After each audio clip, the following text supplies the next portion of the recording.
In the grand tapestry of mythology and folklore, the enigma of Lilith is a thread that has been woven with a blend of fact and fiction, certainty and conjecture. Her roots, as per the academic community, are shrouded in mystery, with theories suggesting her birth in the rich soil of Mesopotamian or Sumerian mythology. The whispers of her existence echo in the tales of the lilin, the nocturnal female demons, or perhaps in the legends of the Lillu, the female vampires of Sumerian lore. Lilith, a figure of intrigue and contention, casts a long shadow over Jewish folklore. While her name does make an appearance in certain midrashic texts, the Genesis narrative of the Torah remains silent on her existence.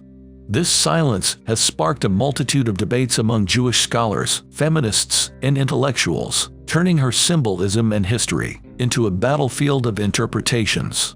Among the many tales spun around Lilith, one narrative seems to resonate the most. It paints her as the first wife of Adam, a role that places her at the very heart of human creation. Yet, this narrative, like many others, is a subject of intense debate and speculation. So, who was Lilith really? A demon of the night, a vampire, or the first woman to share life with Adam? The answers remain as elusive as the figure herself, hidden in the folds of history and mythology. As we continue to explore these ancient mysteries, we do so with a healthy dose of skepticism, always questioning the mainstream beliefs and eager to uncover alternative theories.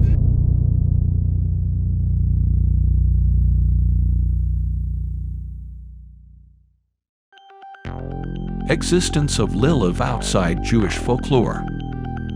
The roots of Lilith's malevolent persona can be traced back to the ancient city of Babylon. Here, in the cradle of civilization, she was feared as a spectral entity with the head of an eagle, a terrifying apparition that brought harm to young children and expectant mothers. To ward off her evil influence, the Babylonians relied on protective amulets and potent incantations. But Lilith's journey didn't end in Babylon. Her legend traveled far and wide, finding new homes and new interpretations among the ancient Hittites, Egyptians, Israelites, and Greeks. Each culture added its own layer to the Lilith myth, shaping and reshaping her image over the centuries. Mesopotamian and Sumerian mythology of Lilith. Spanning back to the heart of the 3rd millennium BC, the enigmatic figure of Lilith, known to the Sumerians as Lilith, began to take shape. Her persona emerged amidst a pantheon of spirits and demons, entities intrinsically linked with the tempestuous forces of winds and storms. As we journey further in time to around 700 BC, some mythologists suggest a transformation in her nomenclature, with the name Lilith coming to the fore. The Babylonians, much like their Sumerian predecessors, associated Lilith with a host of malevolent spirits and demonic entities. Yet, they also perceived her as a complex figure, embodying both benevolent and malevolent aspects, symbolized through the ever-changing phases of the moon. In the Mesopotamian mythology, Lilith's presence can be traced back to the demonic alter ego of Inanna, a significant deity in ancient Sumerian society.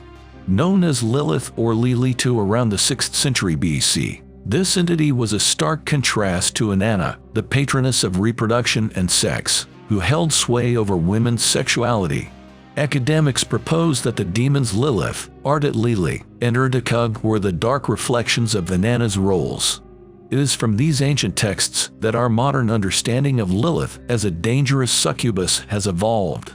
In Mesopotamian mythology, Lilith was often depicted as a female night demon, a chilling embodiment of death, disease, and pestilence, symbolizing the wind. Water served as her conduit, a gateway to her realm. In Hebrew mythology, Lilith's demonic nature is already well established, with references found in the Midrash and Talmud. Her biblical presence is limited to a single mention by the prophet Isaiah, where she is portrayed as a desert demon. However, in Jewish traditions from the Middle Ages, she takes on a more prominent role as Adam's first wife in the Garden of Eden, a role filled with dread and terror. Lilith as the first wife of Adam in Eden.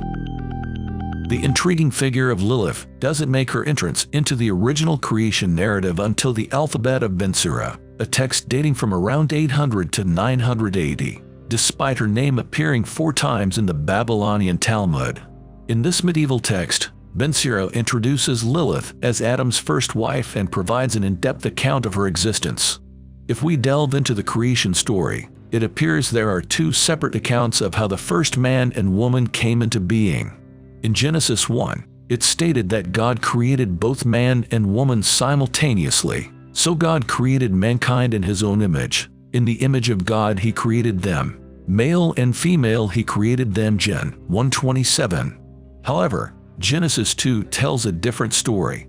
After forming Adam from the dust of the ground, God then took one of Adam's ribs to create Eve. Gen 2:21-22. The alphabet of Ben Sira, drawing from these scriptures, posits that Lilith was Adam's first wife. However, their relationship was far from harmonious. Both desired dominance, particularly in their intimate relations, leading to frequent conflicts. Eventually, their disagreements reached a breaking point, and Lilith decided to leave Adam. Invoking the name of God, she took flight, leaving Adam alone in the Garden of Eden.